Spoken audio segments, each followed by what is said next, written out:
Alright, hey friends. So what I'm gonna be doing is I have a speech that I'm giving in a couple of weeks. Today is the 8th of Feb. I'm gonna be giving it on the 25th of Feb in New York.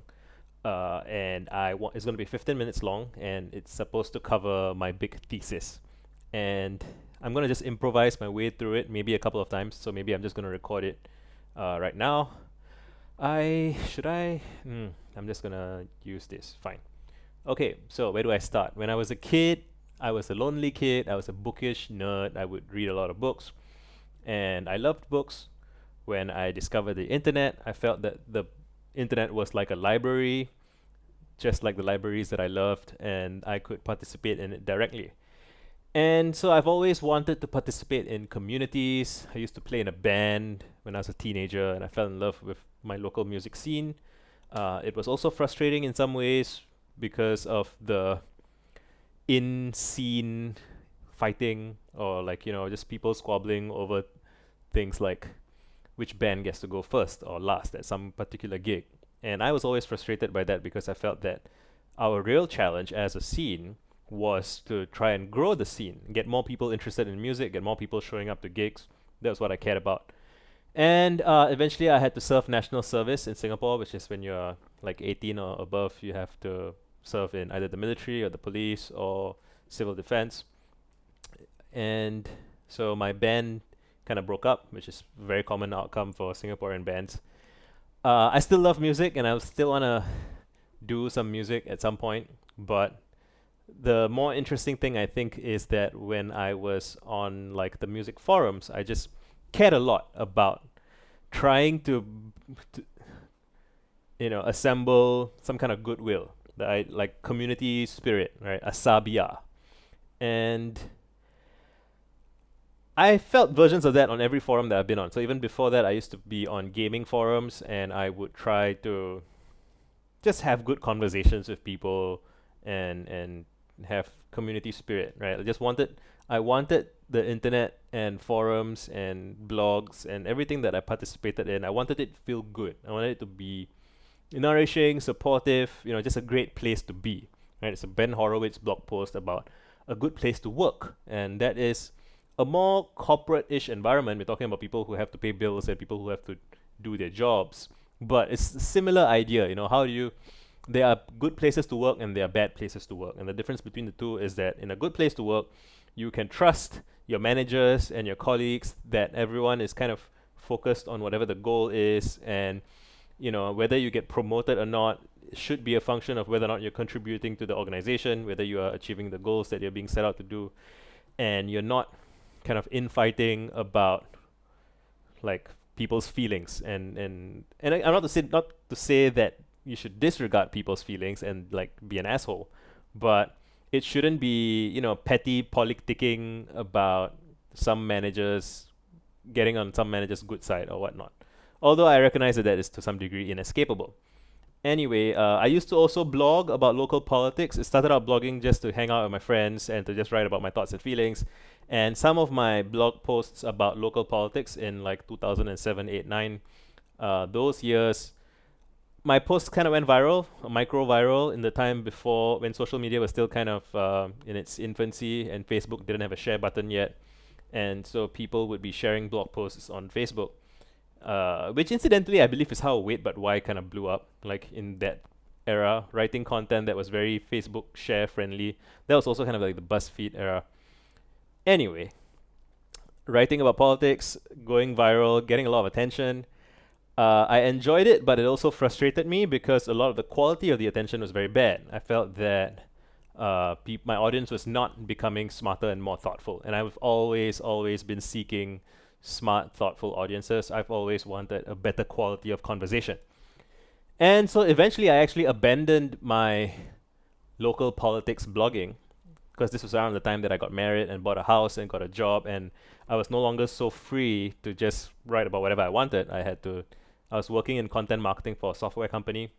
And even here, like I kind of participated in the online marketing, digital marketing ecosystem of e-commerce businesses, small businesses. And I would keep a lookout for people who seemed to care about what they were saying, right? Because there are people who just see, oh, it's just a job, I'll just say whatever needs to be said. And if I don't really believe it, who cares? Nobody really says what they believe anyway. Whereas I've always been like, if I'm gonna put my name on something, it matters to me. I want to be able to look at everything I've ever written and be able to point at it with pride and be like, I put effort into that. It mattered to me that what I said counted and was truthful, and I'm proud to sign my name on the thing. All right, where are we now?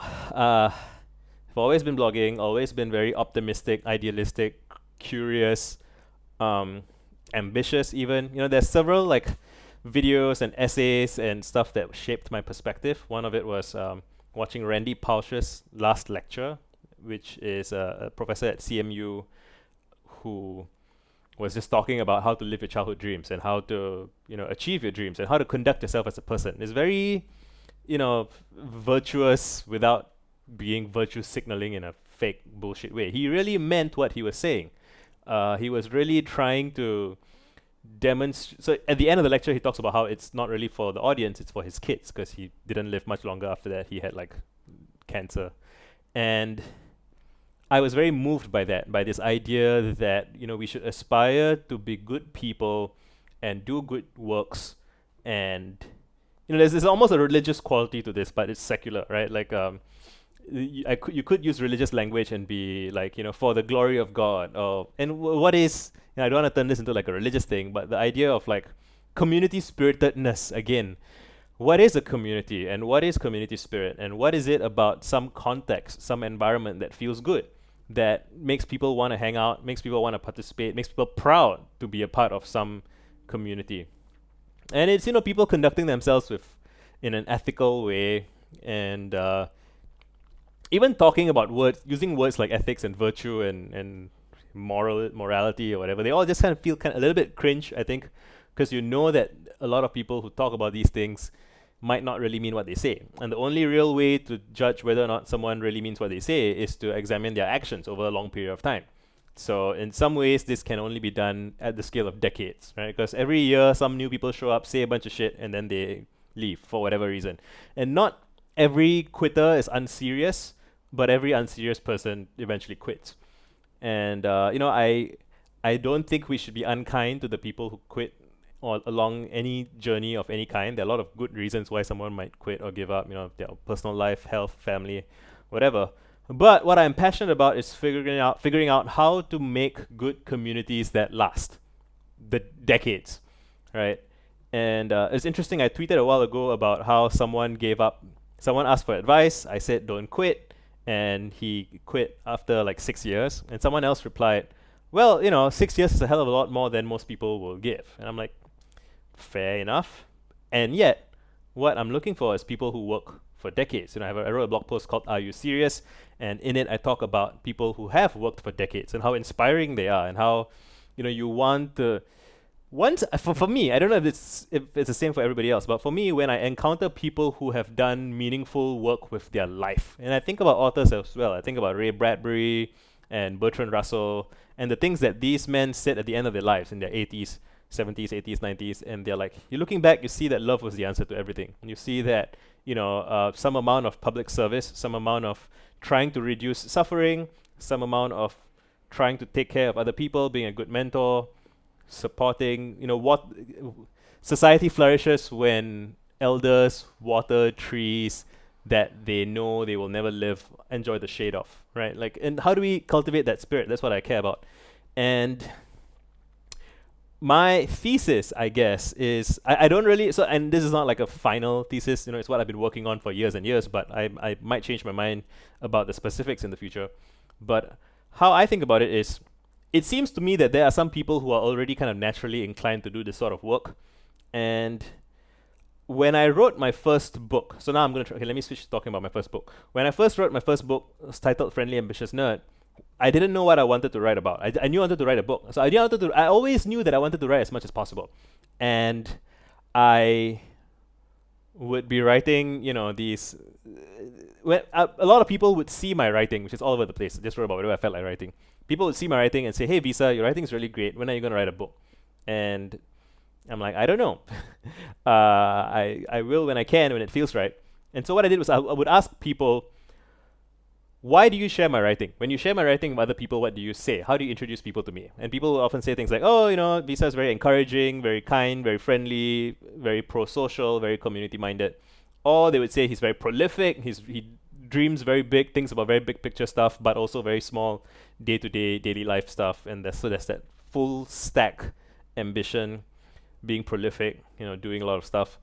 And then there's the curiosity, asking lots of questions, following one's nose, being interested in taste and aesthetics, and so when I kind of assemble all the things that all the people said, I found that the phrases friendly, ambitious, and curious nerd all kind of arose, and I mixed it around, came out with friendly, ambitious nerd, published it, and a lot of people liked it. It sold like I think 2,000 plus, almost 3,000 copies. And it's not even a very good book. It's really just a collection of essays and threads. And some people, one of my favorite descriptions of it, somebody said it's like Marcus Aurelius's meditations for Twitter addicts. I love that. I think it's a better description than anything I have been able to use to come up with for myself. Since writing that book, I have been looking to history for other examples of friendly, ambitious nerds. And I put those three words together, but as a concept or as a way of being, I don't think that's new. I think you can find friendly, ambitious nerds throughout history. So I could point at a bunch of people. I can point at Max Planck, who was a physicist who used to host house parties where people like Einstein and other friends would show up and they would play violin and they would do physics together, or they would just discuss stuff. And like the relationships that would form there, they would collaborate and they would change our humanity's understanding of physics altogether. There's so many. Gertrude Stein, right, in like 1920s Paris, she used to host weekly salons at her house, parties, and people like Picasso and I think Hemingway and a bunch of those people would show up. And there was a scene that was created, right? Andy Warhol, he had this thing called The Factory in New York. And again, it's like he would provide this context for people to show up and be introduced to each other and potentially do great work. And so when you examine history, I think if you don't examine history, it's tempting to think that human progress is kind of slow and steady. But when you examine it, you find that it's not the case. You find that a lot of progress happens in very small clusters of time and space. It happens, in Athens during the age of Pericles, in Florence during the age of like Da Vinci, and like London during the age of Shakespeare, and it's so the founding fathers of the US, the founding fathers of Singapore. There are all these like narrow contexts in which a lot of people do great things all at once. During the Gupta golden age of India, they invented zero, right? Like in Baghdad, then they figured out chemistry and astronomy and made progresses on those fronts. Period in China, multiple periods in China. And I say all of that, why? Because I believe if you examine it, you can see that great productivity and great output happens when you have a cluster of people who show up in the same place at the same time and challenge each other and unblock each other, really. And the thing is, I think most people are regulated, self-regulated, peer-regulated in a kind of homeostasis. To do great, ambitious things is to be deviant. And to be deviant is not a very natural thing to do. It's not comfortable. People need a kind of supportive context to do deviant things. And, you want it to be positive deviance, not negative deviance. And there's some trickiness there. But I guess my thesis is that you can encourage positive deviance in the world by creating supportive contexts for that deviant behavior and deviant people. You practice good reply game, good improv skills, conversational skills to build relationships with people, create shared understanding, and introduce them to each other. Ask lots of questions, be curious, be willing. And curiosity is something that everyone says is good.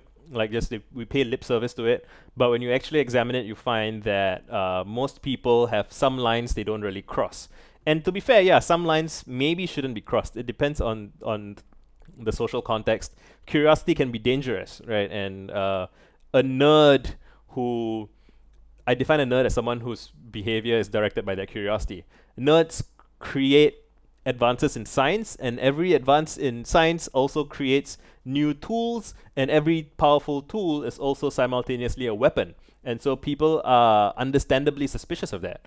And I think Peter Thiel recently has been, or like for a long time, has been kind of arguing that there has been a global cultural suppression of curiosity and technological innovation and advancement, probably because people are afraid to try big, bold, audacious, scary things. And it seems like people usually try these things in like wartime, right? And then the progress in technology that happens during wartime, like radar and all lasers and all those things, they then end up having all these knock-on effects that are positive. Like Sony was founded by wartime researchers, right? And the transistor. Anyway, I've reached my time limit, so I don't know if I did a good enough job of saying all the things that I've said. I think in my next attempt, I will try by starting by talking about scenes first, rather than starting with my life story, because I don't think my life story is that interesting. Yeah, I think I might start by talking about David Banks's essay, the Problem of Genius. But I'm just gonna hit stop record and publish on this and see how I feel on rewatch. And if you guys have any thoughts, let me know. I might do another video like this tomorrow, exactly the same length, just trying to ramble my way out, improvise my way out to piecing together a talk. Done.